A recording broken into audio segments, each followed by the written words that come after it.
A voice message trembled through the phone. "Pray that I return alive." These weren't the dramatic words of someone heading into war. They were spoken by a 28-year-old woman boarding a plane to visit her dying father. What she didn't know was that her deepest fear would become reality within 6 days. Before we understand how Samia Shahid's life ended, we need to understand how it began. Caught between two worlds that would eventually tear her apart. Bradford, England, the sixth largest city in the country, where row upon row of terrace houses hold families from across the globe. In one of these homes lived the Shahids, a Pakistani family who traded the rural landscapes of Pandori village for the industrial heart of Yorkshire. Samia's parents, Chaudhry Muhammad and Imtiaz, arrived with dreams that immigrant families carry like precious cargo: better schools, more opportunities, a future bright enough to justify leaving everything behind. November 15, 1987. Samia entered the world as a British citizen, but she would spend her life navigating the invisible border between her passport and her heritage. She had a sister, Meva, and together they grew up speaking English with Yorkshire accents while eating traditional Pakistani meals, wearing Western clothes to school but traditional dress at family gatherings, listening to both British pop music and Qawwali songs.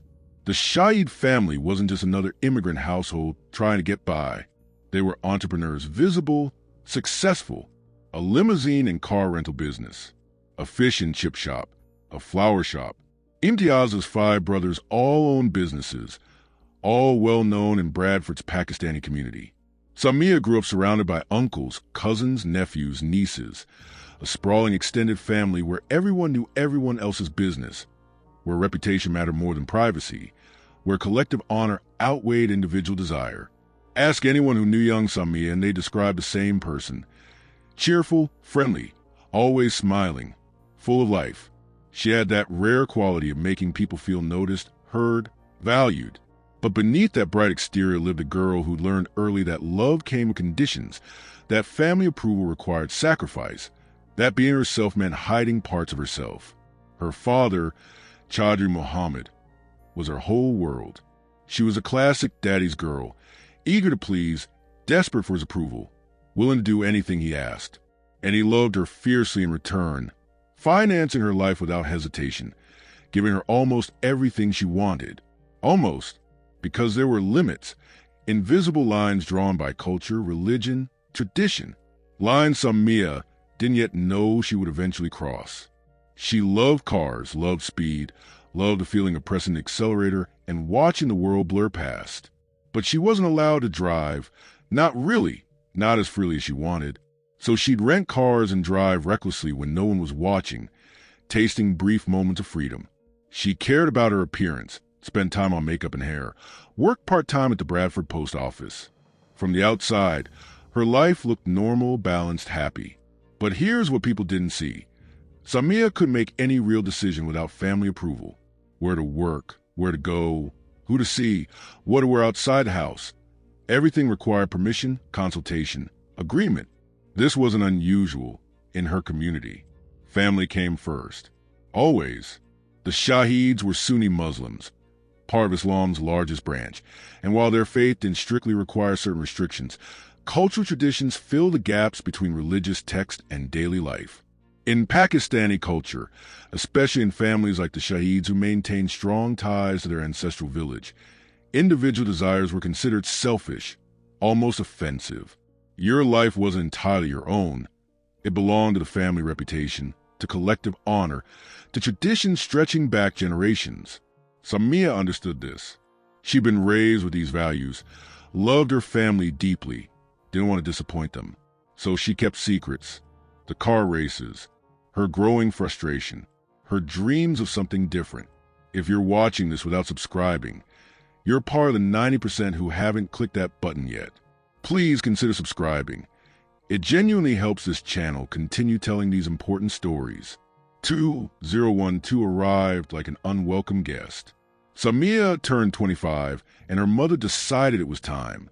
Time to stop living like a British girl. Time to marry.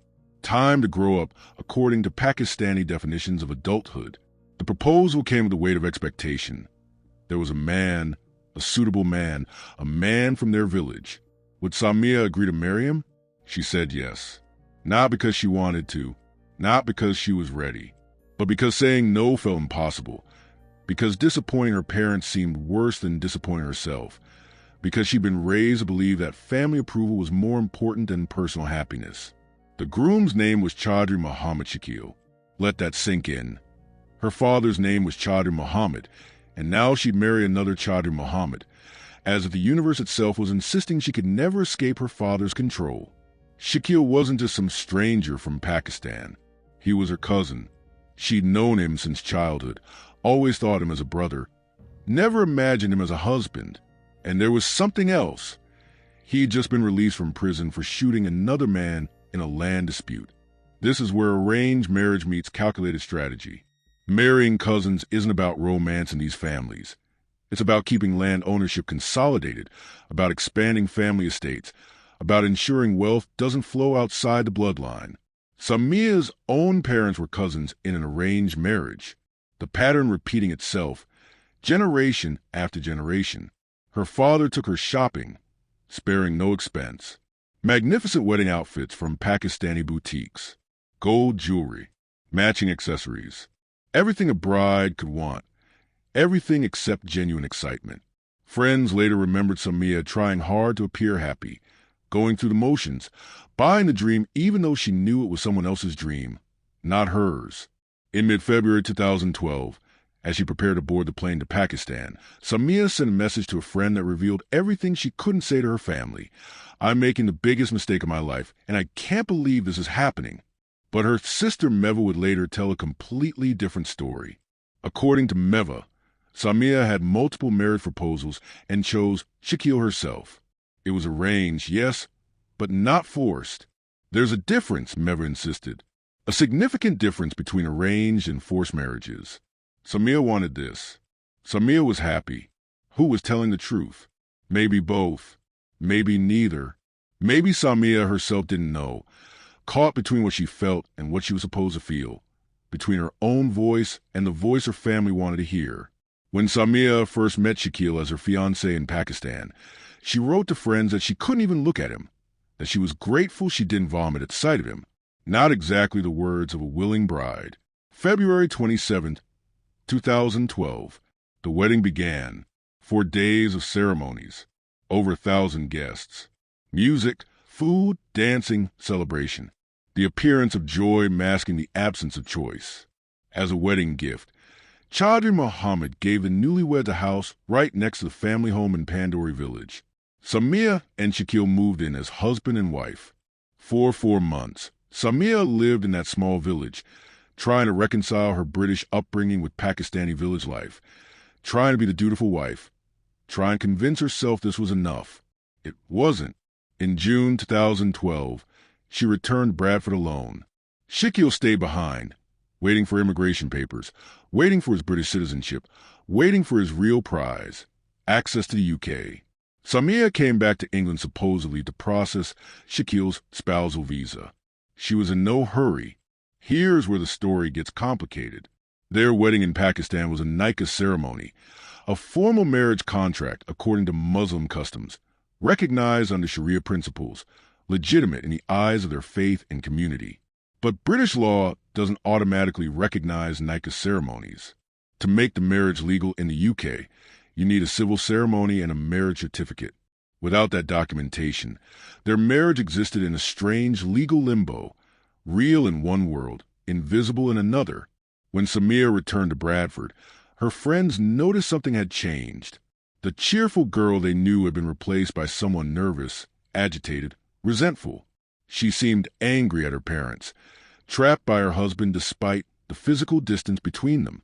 Shakil insisted she call him daily via Skype video chat, demanded she stay in contact most of the day, monitored her from thousands of miles away. In August 2012, she sent a voice message to a friend. "I want to die. I hate my life. I don't want to be Shakil's wife anymore." But according to relatives, Samia boasted about her lavish wedding, told everyone she was happy, voluntarily flew back to Pakistan to visit Shakil.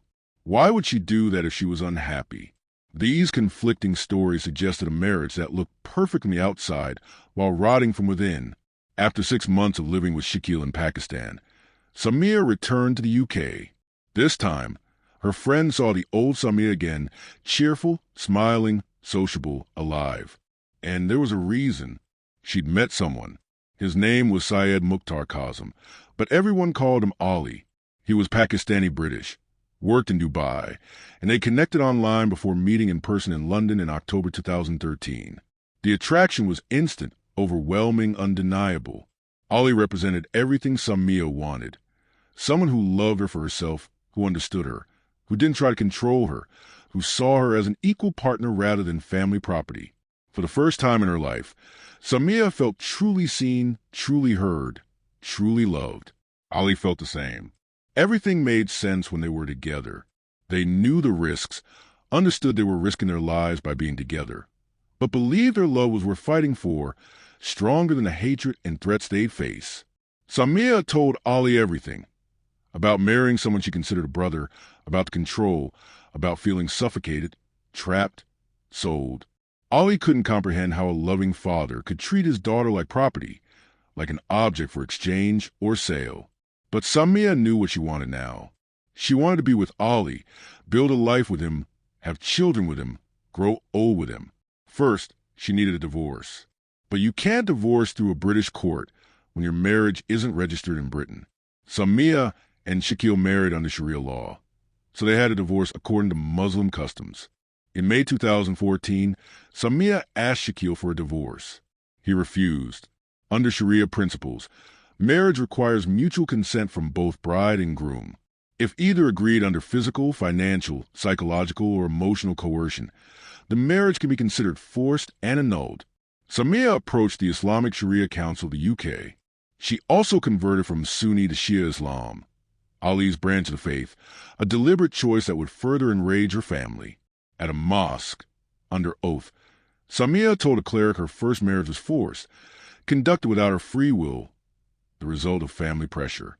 The cleric, Mr. Kazmi, wrote to Shakil asking for his version of events. Shakil refused to respond. Based on this silence and Samia's testimony, Mr. Kazmi declared the marriage invalid. Several friends witnessed Samia signing the divorce papers. Her family had no idea this was happening, which was strange considering she still lived in her parents' home in Bradford. But Samia had learned to keep secrets. Soon after, Samia and Ali planned their own wedding. In September 2014 in Leeds, with only a few close friends present, they married in a nikah ceremony conducted by the same cleric who granted her divorce, Mr. Kazmi. Samia told a friend she felt like a princess, truly glowing with happiness. The newlyweds also registered their marriage at the UK Registry Office, making it legally binding in British law. But the wedding day didn't mark the beginning of peace. It marked the beginning of war. In October 2014, while walking down the street with her cousin, Samia was attacked in an alley by several men. They beat her legs with metal rods. Her cousin, walking right beside her, wasn't touched. The attack was clearly planned, targeted, deliberate. The message was clear. Samia reported the attack to police, showed them the red and purple bruises covering her legs. The attack was likely organized by people connected to her family, people who knew about her marriage to Ali, people sending a warning. When Samia called her parent from the police station to tell them about the attack, instead of receiving support, she faced insults and accusations. She'd put the call on speaker deliberately, wanting the police to hear the toxic environment she was living in, while her mother Imtiaz shouted at her, unaware others were listening. The police witnessed everything. Samia felt like a prisoner in a house where she'd once been happy, enduring cruel words from people she loved more than life. She couldn't breathe under the constant control, couldn't escape the web of imposed principles and traditions. Until Ali, he represented escape, choice, freedom, hope. Her parents only learned of Samia's divorce from Shakil in May 2015, and they were furious. They claimed the divorce was invalid because the Islamic Sharia Council had no legal authority in the UK or Pakistan. Therefore, according to them, Samia was still married to Shakil. Her mother Imtiaz was particularly harsh, repeatedly insulting Samia, telling her to come to her senses, stop disgracing the family. When Ali returned to Dubai for work, he hoped things would calm down. They didn't. The newlyweds knew they'd never be safe in Bradford. Family disapproval could lead to tragedy. There were too many stories of honor-related violence, of daughters killed for choosing their own paths. Fortunately, Samia received a visa to Dubai in May 2015. A few friends secretly helped her buy a plane ticket and prepare for departure. As soon as the documents were ready, Samia boarded a plane and flew to Oli the next day. It was the most difficult decision of her life, considering how deeply she loved her family. But for the first time, she chose her own happiness over their approval, hoping this sacrifice would be justified. As soon as Samia left for Dubai, her parents reported her missing to the police. They simply couldn't accept that she'd made her own choice, ignored their opinions. When they learned of her secret marriage to Ali, they considered it fake, illegitimate, adultery. They went to Mr. Kazmi, the Shia mosque cleric who performed the ceremony, demanding explanations. They refused to listen to reason, believed Samia was still married to Shakil under Muslim law. They even threatened Mr. Kazmi for helping their daughter commit what they saw as sin. Mr. Kazmi reported the threats to police, who provided safety advice. Meanwhile, Samia was blissfully happy in Dubai. She loved the freedom, the love, the life she'd chosen. She drove, cooked, adored her husband. They couldn't wait to become parents. Samia desperately wanted children, wanted to be a mother, but she couldn't let go of her family. She wanted to exist in both worlds, Bradford and Dubai. She dreamed of raising her future children in the UK, wanted them to have British childhoods like hers. She'd spent almost her entire conscious life in England surrounded by her large family and couldn't imagine this tension lasting forever. Samia talked to her parents almost daily, trying to convince them she wasn't to blame, that she just wanted happiness. Every minute of her marriage to Shakil had been a burden she'd carried for them. She wanted her parents to love Ali as much as she did, to accept her choice. More than anything, she dreamed of seeing her father and Ali together, reconciled. That dream would never come true. Instead, Chaudhry Mohammed called Ali a fake son-in-law and demanded he leave Samia alone. Ali refused, saying Samia was now his legal wife and he wouldn't abandon her. In Mohammed's eyes, Ali hadn't become family partly because he wasn't Sunni Muslim, but mostly because the marriage happened secretly without parental approval. In some cultures, family reputation and honor matter more than individual happiness, more than personal choice, more than life itself. To Samia's parents and relatives, she and Ali had disrespected the Shahid family. They'd brought shame. Everyone would point fingers. Everyone would talk. June 2016. Samia learned that Shakil's mother, her aunt, had died. She was devastated. She'd loved her aunt, wanted to attend the funeral in Pakistan, but she knew the trip would be dangerous. Many people, especially Shakil's relatives, felt she disrespected them, brought shame, dishonored the family. Ali strongly advised against going. She agreed. Better to stay in Dubai. But Samia's father Mohammed also had health problems. He suffered from diabetes, and his condition was deteriorating. One day, Samia received a call from her mother and sister Meva. They said their father's health had significantly worsened while in Pakistan. He might not have much time left. Samia couldn't forgive herself if her father died without her saying goodbye. After much consideration, despite all the warnings, despite the fear, despite Ali's objections, she made the final decision. She would go to Pakistan. Ali was upset, felt helpless. How could he stop her? It was her father. If something happened to Chaudhry Mohammed, and she wasn't there, Samia would never forgive herself. Meva had already booked her plane ticket. The decision was made. Feeling immense fear for his wife, Ali still drove Samia to the airport. He said she could still change her mind, could turn back. But Samia was excited about the reunion with her family, people she hadn't seen in a long time. She assured her husband she'd be fine. They said goodbye. On July 14th, 2016, Samia boarded the plane. Before her flight, she sent a message to a friend. Pray that I return alive. If you appreciate these stories being told, please subscribe to the channel. It genuinely matters. Samia's first night in Pakistan was spent at a friend's house. She left her documents and return ticket there for safekeeping, a precaution that suggests she understood the risk. Throughout her stay, she remained in constant contact with Ali, reassuring him of her safety. She spent all her time with family. On July 18th, she visited her aunt's grave with her father. On July 19th, Ali told her about a bad dream. She replied, asking him to pray for her safe return to Dubai. She was supposed to fly home in 2 days. On July 20th, Samia stopped responding to messages. Ali's messages remained unread. The silence terrified him. That evening, a distressed man called the Pandori police station, reporting his daughter's death. When police arrived at the address, they found a woman's body at the bottom of the stairs. She was dead. Her shoes lay nearby, her handbag at her feet, her face covered with a black scarf, her eyes closed, foam coming from her mouth. It was Samia. The caller identified himself as Chaudhry Muhammad, Samia's father.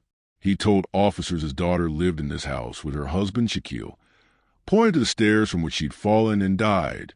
When police asked where Shakil was, Muhammad shrugged. He didn't know.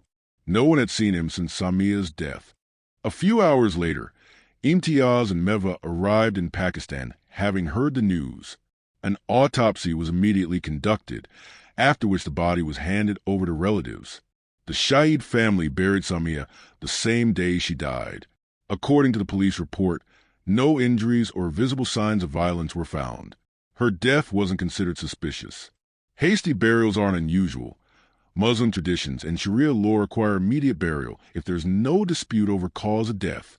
But the speed prevented thorough investigation, prevented questions, prevented justice. News of Samia's death spread quickly, but reports conflicted wildly. Heart attack, asthma attack, fell downstairs and broke her neck. Local news agencies reported suicide due to depression over not having children. Her family denied this.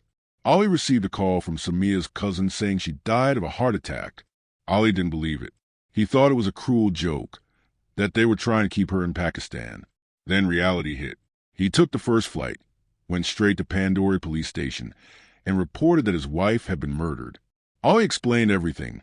How Samia left Shakil, how her family was furious, how she'd been threatened. His story changed the police's perspective. They speculated honor killing, but claimed they could do nothing since the body was already buried. When news reached England of a young British woman's mysterious death, reporters contacted Chaudhry Muhammad. In an interview, he insisted his daughter was happy in her marriage, that her husband's name was Shakil. He completely denied Ali's existence, called him a blackmailer trying to extort the family. Eventually, Ali received a copy of Samia's autopsy report. It revealed something the police had initially hidden, a reddish-brown bruise around her neck. The cause of death was listed as strangulation.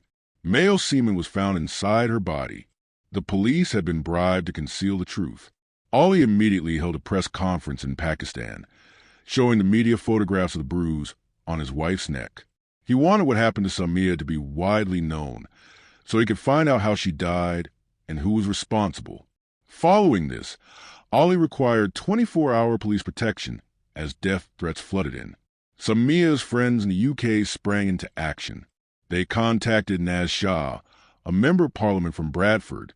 Through connections, the MP wrote directly to Pakistan's Prime Minister, informing him of Samia's death and daring to call an honor killing. Only then did Pakistani police begin a thorough investigation. Naz Shah's intervention had consequences. 2 people from Bradford were arrested for threatening the MP. The story was now international news. 8 days after fleeing, Shakil was found and brought in for questioning along with Chaudhry Muhammad. Under interrogation, Shakil confessed. He wanted to force Samia to annul her marriage to Ali and stay with him in Pakistan. He was angry she'd left him, prevented him from moving to the UK, his real goal all along. On the morning of July 20th, he searched Samia's belongings for her passport and return ticket, but found nothing. Shakil tried to stop Samia from returning to Dubai. She refused. Enraged, he pushed her onto the bed and raped her. That's why his semen was found inside her body. Samia then tried to escape the house where she felt trapped during their marriage. Her ex-husband caught up with her, wrapped her scarf around her neck, and squeezed tightly. Chaudhry Mohammed denied any involvement, but investigators believed otherwise. They concluded that both the Shahid and Shakil families were dishonored by Samia's divorce, her marriage to a non-Sunni Muslim, her escape to Dubai. They believed she'd ruined Shakil's chances of UK citizenship and disgraced both families. To them, a woman's desire to live her own life was unimaginable luxury, betrayal of the family. When Samia tried to escape from Shakil, she ran into her father. The theory went that Mohammed nodded to Shakil in approval.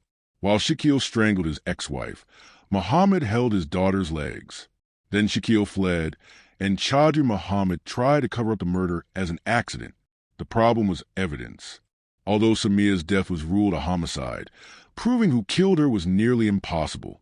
In September 2018, after 2 years in custody, Shakil was released on bail. Despite his police confession, it wasn't sufficient for conviction in Pakistan. In 2019, he remarried a British Pakistani woman and applied for a spousal visa to enter the UK, still pursuing his original goal. But MP Naz Shah ensured his visa application was denied. After 4 months in prison, Chaudhry Mohammed appealed to Pakistan Supreme Court and was released due to insufficient evidence. The court found the evidence inadequate to hold him. In January 2018, he was hospitalized for kidney failure and died in a Lahore hospital at age 52. He never faced justice for his daughter's death. In October 2016, arrest warrants were issued for Imtiaz and Meva, but they managed to return to the UK before being detained.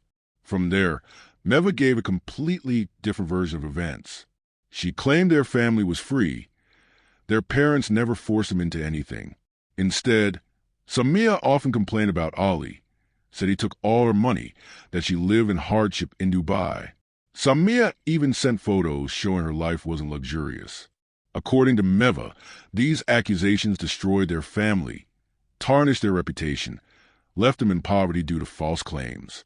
She insisted Samia was happy with Shakil, that the marriage to Ali was a mistake, that her sister's death was tragic but not murder. Who was telling the truth? Maybe it doesn't matter anymore. Regardless of which story is accurate, one fact remains undeniable.